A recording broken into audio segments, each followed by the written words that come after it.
Friends, मेरा नाम महावीर प्रसाद है और आप देख रहे हैं स्टडी अड्डा पे करंट अफेयर का ये वीडियो है। आज की जो तारीख है वो है 13 जून 2020 और इस वीडियो में हम डिस्कशन करने वाले हैं आज के मुख्य इफेक्ट और करंट अफेयर के बारे में। ठीक है, तो चलिए स्टार्ट करते हैं अपने वीडियो को। आज के इस वीडियो में अपन 13 जून 2020 के सभी मुख्य करंट अफेयर के बारे में अपन डिस्कशन करने वाले हैं। तो चलिए बढ़ते अपने क्वेश्चन की ओर। हमारा पहला प्रश्न है, क्वेश्चन आपके सामने है कि हाल ही में इस्तेमाल किए गए मास्क को डिस्पोज करने के लिए बिन 19 डिवाइस लॉन्च किया है। किस सरकार ने हाल ही में इस्तेमाल किए गए मास्क को डिस्पोज करने के लिए बिन 19 ठीक है डिवाइस का लॉन्च किया है? इसका जो करेक्ट आंसर है वह है केरल। केरल की सरकार ने हाल ही में बिन 19 डिवाइस का लॉन्च किया है। चलिए इसके थोड़ी डिटेल और ले लेते हैं। ठीक है, तो यहाँ पे आपको स्क्रीन पे दिख रहा होगा बिन 19 के बारे में आपको डिटेल से दिखाया गया है। क्या कहा है कि केरल के कोचीन में ठीक है स्थित एक स्टार्टअप VST ठीक है VST मोबिलिटी सॉल्यूशंस द्वारा इस्तेमाल किए गए मास्क को डिस्पोज करने के लिए बिन 19 और UV स्पॉट नामक डिवाइस लॉन्च किया गया है। ठीक है, UV स्पॉट नाम का डिवाइस भी लॉन्च किया है इसके साथ में। अब ये देखिए क्या करेगा, स्वचालित मास्क डिस्पोज मशीन को कोविड-19 से निपटने के प्रयासों के तहत लॉन्च किया गया है। इस स्वचालित मशीन से पर्यावरणीय क्षति को रोकने में मदद मिलेगी और इसमें इस्तेमाल किए गए मास्क को निपटने की समस्या का भी समाधान हो जाएगा। यानी इस्तेमाल करने वाले किए गए और फेंके गए मास्क को अपन फिर रिकवर कर पाएंगे। चलिए अपन थोड़ा सा डिटेल लेते हैं स्मार्ट बिन 19 के बारे में और पढ़ लेते हैं। तो इंटरनेट ऑफ थिंग्स आधारित, किस पर आधारित है? इंटरनेट ऑफ थिंग्स आधारित बिन 19 को इस्तेमाल किए गए फेस मास्क को इकट्ठा करने और कीटाणु रहित करने के लिए विकसित किया गया है। ठीक है बच्चों, यह मशीन कार्यालयों, घरों और अन्य सार्वजनिक स्थानों पर बहुत उपयोगी साबित होंगी। इसके एक कंटेनर के अंदर गिराए गए मास्क को पहले एक प्रक्रिया द्वारा डिसइंफेक्ट किया जाएगा। ठीक है, कंटेनर में भर देंगे मास्क को और फिर इसमें क्या किया जाएगा, डिसइंफेक्ट किया जाएगा और बिन के अंदर कीटाणु रहित मास्क दूसरे कंटेनर में डाल दिए जाएंगे और मास्क छोड़ने वाला व्यक्ति बिन 19 से जुड़ी स्वचालित सैनिटाइजर मशीन की मदद से अपने हाथ को सैनिटाइज भी कर सकता है। और बिन 19 को IoT फीचर्स में auto sanitizer dispenser, power on off, alert box open alert, navigate करने के लिए मोबाइल एप्लीकेशन, स्टेटस और अलर्ट के लिए वेब पोर्टल भी शामिल होंगे। तो मैंने अभी बताया था ना कि यहाँ पे एक और डिवाइस है UV स्पॉट, इसका भी लॉन्च केरल सरकार ने किया है। इसके साथ ही एक डिवाइस किया है। चलिए इसके बारे में मैं डिटेल से बता देता हूँ। तो बहुउद्देशीय कीटाणु UV स्पॉट के बारे में भी मैं थोड़ा सा बता देता हूँ। UV स्पॉट एक UV लाइट आधारित बहुउद्देशीय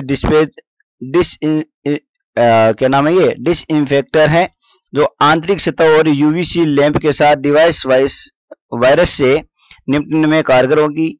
UV आधारित डिवाइस मुख्य रूप से दूषित या उपयोग में किए गए फेस मास्क के निपटने के लिए और UVC स्थित धातु उत्पादन को पुनः उपयोग में लेने के लिए किया जाएगा। चलिए इसके मोस्ट क्वेश्चन देख लेते हैं कि जो एग्जाम में पूछने लायक है वो है VST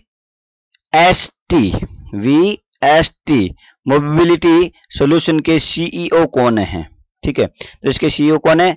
एल्विन जॉर्ज। ठीक है, एल्विन जॉर्ज। तो ये था अपना पहला क्वेश्चन। बढ़ते अपने नेक्स्ट क्वेश्चन की ओर। अपना नेक्स्ट जो क्वेश्चन है वो ये है कि OECD ने वित्त वर्ष 2021 में भारतीय अर्थव्यवस्था के कितने प्रतिशत सिकुड़ने का अनुमान लगाया है? तो इसका जो करेक्ट आंसर है वो है 3.7%। ठीक है, तो चलिए इसका डिटेल देख लेते हैं ये क्या कहना चाह रहा है हमें। इसमें ये लिखा हुआ है कि OECD ने वित्त वर्ष 2021 में भारतीय अर्थव्यवस्था 3.7% पर सिकुड़ने का जारी किया है अनुमान। ठीक है, आर्थिक सहयोग और विकास संगठन, ओईसी की फुल फॉर्म क्या है? ओईसी की फुल फॉर्म है ये वाली, आर्थिक सहयोग और विकास संगठन, इंग्लिश में हो जाएगा organisation for economic cooperation and development, OECD. ठीक है, ने अपना इकोनॉमिक आउटलुक जारी किया है। अंतर सरकारी आर्थिक संगठन ने अपने आर्थिक आउटलुक में वित्त वर्ष 2020-21 में भारतीय अर्थव्यवस्था के 3.7% संकुचन यानी गिरने का अनुमान लगाया है। इसके अलावा ओईसीडी ने इस आउटलुक में यह भी बताया है कि भारत पर अगर दूसरा कोविड-19 का प्रकोप आता है तो इसके विकास दर गिरकर -7.3 होने की संभावना है। इसके अतिरिक्त ओईसीडी के इकोनॉमिक आउटलुक में कोविड-19 परिदृश्य में भारत के विकास को सिंगल हिट में 7.9% तक उभरने का भी अनुमान लगाया। साथ में यह अपने लिए फायदेमंद है कि सिंगल हिट के अंदर कितना प्रतिशत भारतीय अर्थव्यवस्था को ग्रोथ करने की संभावना दर्शाई है, 7.9 अगले वर्ष में। ठीक है, और जबकि वित्त वर्ष 2021-22 में डबल हिट के अंदर 8.1% की उम्मीद जताई जा रही है। ठीक है, तो इस मेरे ख्याल से ये क्वेश्चन आपको समझ में आ गया होगा। चलते बढ़ते अपने next question number 3। Question number 3 वाला क्वेश्चन आपके सामने आ चुका है। क्वेश्चन है, हाल ही में टोनी ड्यून का निधन हुआ है। हाल ही में टोनी ड्यून, नाम याद रखना, बहुत मशहूर थे, का निधन हुआ। वे थे, वो क्या थे? वो एक फुटबॉलर थे, वो एक खिलाड़ी थे। ठीक है, तो इस क्वेश्चन का सही आंसर होगा बी, खिलाड़ी। तो चलिए इसका भी डिटेल अपन देख लेते हैं, और यहाँ पे इसकी डिटेल आ चुकी है। क्वेश्चन नंबर 3 की क्या डिटेल आई है वो मैं बता देता हूं आपको कि यूरोपीय कप विजेता टोनी ड्यून का हुआ निधन। मैनचेस्टर यूनाइटेड के यूरोपीय कप विजेता, ठीक है, मैनचेस्टर से थे ये, मैनचेस्टर यूनाइटेड से यूरोपीय कप विजेता डिफेंडर टोनी ड्यून का निधन। उन्होंने वर्ष 1960 में आयरिश क्लब, यहाँ पे ये इंपॉर्टेंट है, आयरिश क्लब सेलेबॉर्न को छोड़कर मैनचेस्टर यूनाइटेड क्लब ज्वाइन कर लिया था। ठीक है, उन्होंने मैनचेस्टर यूनाइटेड क्लब के लिए कुल 535 मैच खेले और 1968 में क्लब की यूरोपीय कप विजेता में अहम भूमिका भी निभाई थी। टोनी ड्यून ने क्लब के साथ अपने 13 साल के कैरियर के दौरान 2 लीग खिताब और एक FA खिताब भी जीता था। उनका फुटबॉल कैरियर 1979 में अमेरिकी क्लब डेट्रॉइट एक्सप्रेस के साथ खत्म हुआ था। उन्होंने यहाँ पे अपना संन्यास ले लिया था। ठीक है, और इनका हाल ही में इनका क्या हुआ है, निधन हुआ है। तो मेरे ख्याल से क्वेश्चन समझ में आ गया होगा। चलते हैं नेक्स्ट क्वेश्चन। हमारा चौथा क्वेश्चन है आज का, वह एम्पस ने संपर्क रहित ATM निकासी सक्षम बनाने के लिए किसके साथ भागीदारी दिखाई है? ठीक है, एम्पस ने संपर्क रहित ATM निकासी सक्षम बनाने के लिए किसके साथ भागीदारी निभाई है? तो ये आपका जो करेक्ट आंसर है वो है मास्टर कार्ड के साथ। ठीक है, मास्टर कार्ड के साथ इन्होंने साझा किया है, भागीदारी दिखाई है। तो चलिए इसका थोड़ा सा डिटेल भी अपन देख लेते हैं। इसका डिटेल आपके सामने है कि एम्पेस ने संपर्क रहित ATM निकासी सक्षम बनाने के लिए मास्टर कार्ड के साथ की भागीदारी। ठीक है, तो इसमें अपन मोस्ट इफेक्ट जो है वो क्या है आज के, कि क्लाउड आधारित भुगतान समाधान सर्विस प्रोवाइडर एम्पस ने पेमेंट सिस्टम इंडिया ने कोविड-19 महामारी के मद्देनजर भारत में संपर्क रहित ATM सेवा शुरू करने के लिए मास्टर कार्ड के साथ साझेदारी की है। इस साझेदारी के अंतर्गत मास्टर कार्ड एम्पेस को मास्टर कार्ड द्वारा संचालित ATM कार्डलेस ATM लॉन्च करने में सहायता करेगा। ठीक है, इससे इस पहल के माध्यम से उपयोगकर्ता ATM में बिना डेबिट या क्रेडिट कार्ड डाले पैसे निकाल सकेंगे। USA के बाद भारत एकमात्र ऐसा दूसरा देश है जिसने उपयोगकर्ताओं में से इस तरह के संपर्क रहित ATM की सुविधा उपलब्ध करवाई। ठीक है, तो चलिए इसके मुख्य इफेक्ट क्या है। मास्टर कार्ड का मुख्यालय कहाँ है? न्यूयॉर्क US में। यूएस में। ठीक है। दूसरा प्रश्न है, मास्टर कार्ड के अध्यक्ष और सीईओ आज कौन है? अजय पाल सिंह बागा। ठीक है, अजय पाल सिंह बागा इसके सीईओ हैं। ठीक है, बढ़ते अपने नेक्स्ट क्वेश्चन की ओर। अगला अपना क्वेश्चन आया हुआ है, वह है हाल ही में पंचवटी योजना का शुभारंभ किया गया है। आपको बताना है हाल ही में पंचवटी योजना का शुभारंभ किया है। तो इसका जो करेक्ट आंसर है वो है हिमाचल प्रदेश। ठीक है, हिमाचल प्रदेश ने। चलिए इसके मुख्य इफेक्ट बात कर लेते हैं। तो ये रहा इसके मुख्य इफेक्ट आज के। क्या कहता है ये क्वेश्चन? हाँ जी, तो लिखा हुआ है हिमाचल प्रदेश के मुख्यमंत्री जयराम ठाकुर ने राज्य के ग्रामीण क्षेत्रों में रहने वाले के वरिष्ठ नागरिकों के लिए पंचवटी योजना का शुभारंभ किया है। ठीक है, पंचवटी योजना के अंतर्गत हिमाचल प्रदेश सरकार राज्य के प्रत्येक विकास खंड में सुविधाओं से लैस पार्क और उद्यान स्थापित करेगी। ठीक है, यहाँ तक ठीक है। आगे क्या कह रहा है कि राज्य सरकार चालू वित्त वर्ष में राज्य में से 100 पार्क खोलने पर विचार कर रही है। पंचवटी योजना बुजुर्ग लोगों को इन पार्कों और उद्यानों में टहलते हुए अपने खाली समय बिताने का अवसर प्रदान करना चाहती है। इसका उद्देश्य उनकी स्वास्थ्य आवश्यकताओं को ध्यान में रखते हुए वरिष्ठ नागरिकों की जीवन प्रत्याशाओं के सुधार करना है। इसे ग्रामीण विकास की मनरेगा योजना के तहत क्रियान्वित किया गया है। चलिए इसके मुख्य इफेक्ट क्या है? तो जैसे बात चली हिमाचल प्रदेश की, तो हिमाचल प्रदेश के मुख्यमंत्री कौन है? जयराम ठाकुर। और यहाँ के राज्यपाल कौन है? बंडारू दत्तात्रेय। ठीक है, मेरे ख्याल से 5वां क्वेश्चन आपको समझ में आ गया होगा। बढ़ते अपने नेक्स्ट क्वेश्चन की ओर। अपना आज का नेक्स्ट क्वेश्चन, छठा क्वेश्चन आपका है, क्या है? हाल ही में जगनान चेदोडू योजना का शुभारंभ किया है। अजीब सा नाम है, जगनान चेदोडू योजना का शुभारंभ कहाँ किया गया है? तो इसका जो करेक्ट आंसर है वो है मध्य प्रदेश में। ठीक है, हाल ही में जगनान चेदोडू योजना का शुभारंभ कहाँ किया है? मध्य प्रदेश में। चलिए इसके मुख्य इफेक्ट के बारे में भी अपन चर्चा कर लेते हैं। और इसके आज के मुख्य इफेक्ट हैं, आंध्र प्रदेश के मुख्यमंत्री ने शुरू की जगन्नाथ चेदाडू योजना। तो यहाँ पे क्या लिखा हुआ है ये मैं बता देता हूं आपको कि आंध्र प्रदेश के मुख्यमंत्री वाईएस जगनमोहन रेड्डी ने कोविड-19 महामारी के कारण अपनी आजीविका जुटाने में असमर्थ टेलर, नाई और वॉशरमैन को वित्तीय सहायता प्रदान करने के लिए जगन्नाथ चेदाडू योजना की शुरुआत की है। ठीक है, तो समझ में आया आपको? अब इस योजना के लाभ क्या है? इस योजना के अंतर्गत 60 वर्ष से कम आयु के 2.47 लाख अभ्यर्थियों को 10,000 रुपए की एक मुफ्त वित्तीय सहायता प्रदान करती है। इसमें 82,347 राजकाश यानी धोबी, 38,767 नाई ब्राह्मण और 1.25 लाख दर्जियों की वित्तीय सहायता प्रदान की जाएगी। ठीक है, ये आंकड़े आपको याद करने की जरूरत नहीं है। ठीक है, फिर क्या कह रहा है? छात्रों के लिए स्कूल किट भी देने का ऐलान किया है। उसमें क्या मिलेगा?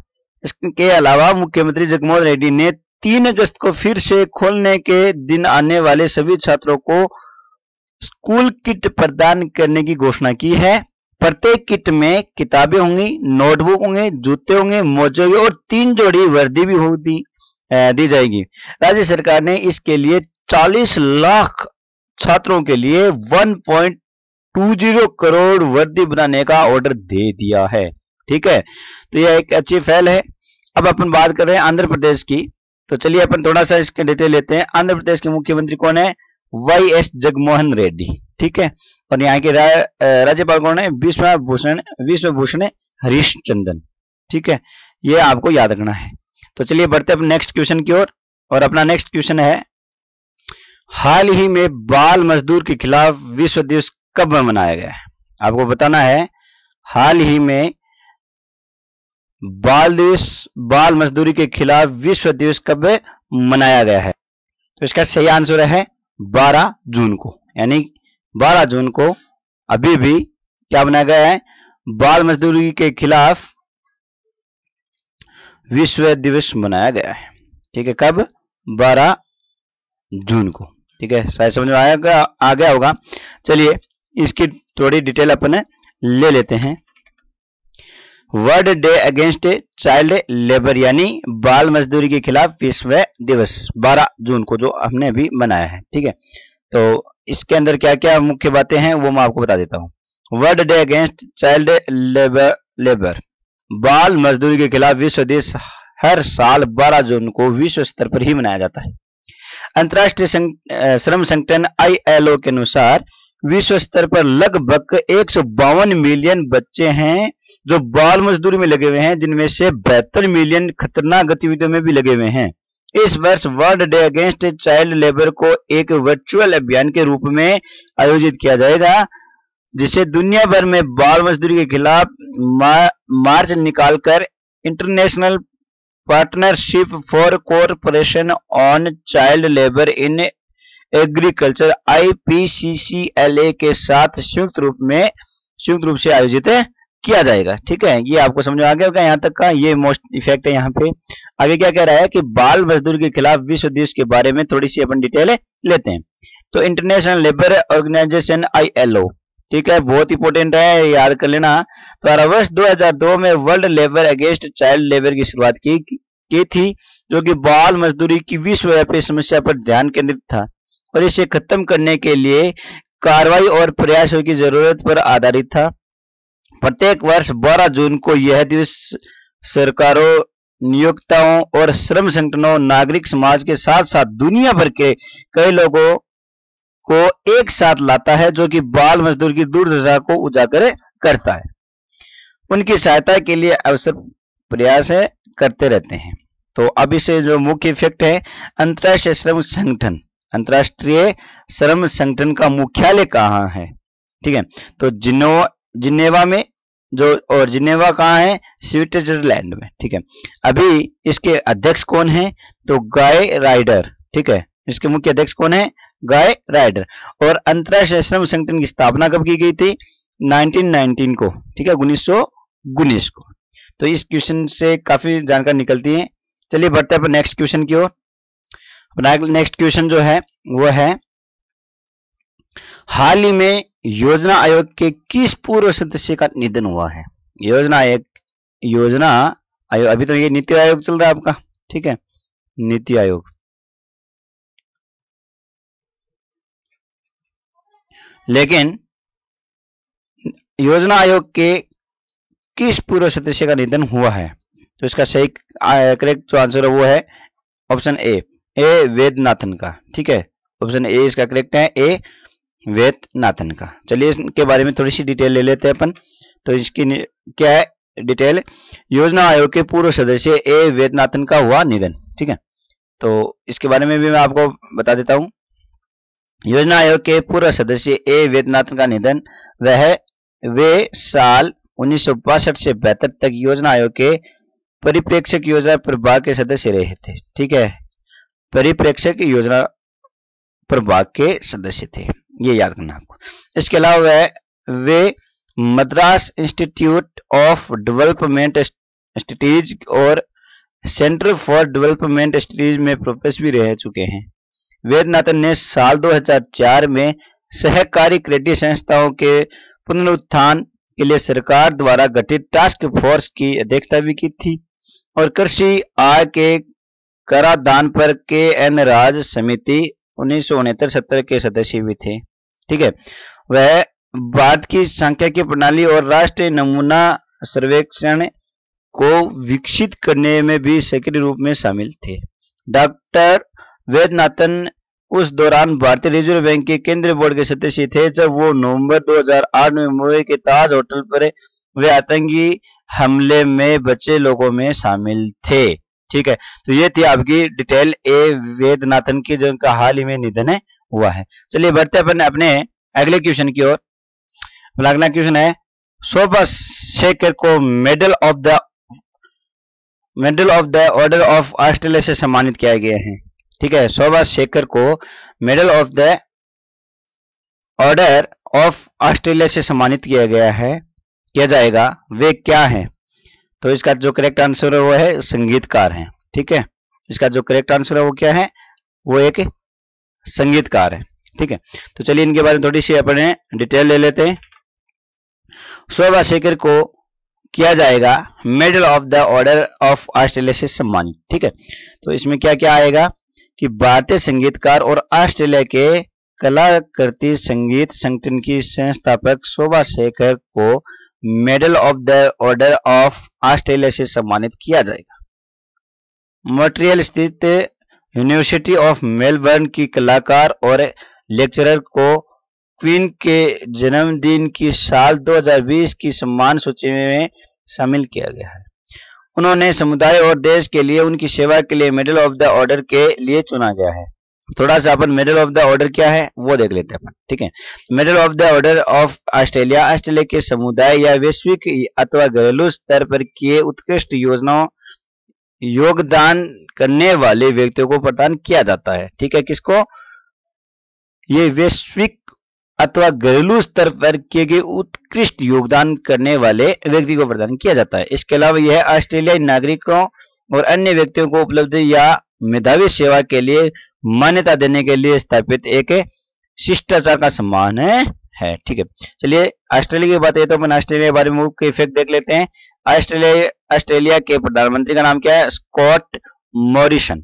ठीक है, ऑस्ट्रेलिया के प्रधानमंत्री कौन है? Scott Morrison. और ऑस्ट्रेलिया की मुद्रा कौन सी है? ऑस्ट्रेलियाई डॉलर। ठीक है, डॉलर है। और ऑस्ट्रेलिया की राजधानी कैनबरा। ठीक है, ऑस्ट्रेलिया राजधानी कौन सी है? कैनबरा। चलिए बढ़ते हैं अपने नेक्स्ट क्वेश्चन की ओर। चलिए अगला क्वेश्चन है आपका आज के लिए अंतिम क्वेश्चन है, लास्ट क्वेश्चन आपका। मशहूर मुक्केबाज ओलेक्सांद्र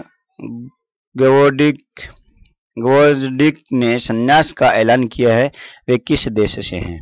फिर से क्वेश्चन है, मशहूर मुक्केबाज ओलेक्सांद्र गवोर्डिक ने संन्यास लेने का ऐलान किया है, वे किस देश से हैं? तो इसका जो करेक्ट आंसर है वो है यूक्रेन। ठीक है, इसका जो आंसर है वो क्या हो जाएगा? यूक्रेन के हैं। तो चलिए इसके बारे में थोड़ी सी डिटेल और पढ़ लेते हैं अपन। क्या है? यूक्रेनी मुक्केबाज ओलेक्सांद्र गवोर्डिक ने संन्यास का किया ऐलान। ठीक है, तो इस संन्यास में क्या है? यूक्रेन के पूर्व world light heavyweight boxing champion Alexander Gvozdyk ने संन्यास की घोषणा की है। उनके रिटायरमेंट की घोषणा उनके प्रबंधक एगिस क्लिमस ने की। यूक्रेनियन मुक्केबाज ने दिसंबर 2018 में एडोनिस स्टीवेंसन को हराकर WBC का खिताब जीता था और उन्होंने पिछले 5 वर्षों से बेल्ट पर कब्जा जमाए हुए था। अलेक्जेंडर गवोर्डिक ने साल 2012 में ओलंपिक में लाइट हेवी वेट वर्ग में वर्ग है, ये नाम थोड़ा सा गलत हो गया, वर्ग। ठीक है, वर्ग में यूक्रेन का प्रतिनिधित्व किया था और कांस्य पदक जिताकर अपने देश को गौरवान्वित भी किया था।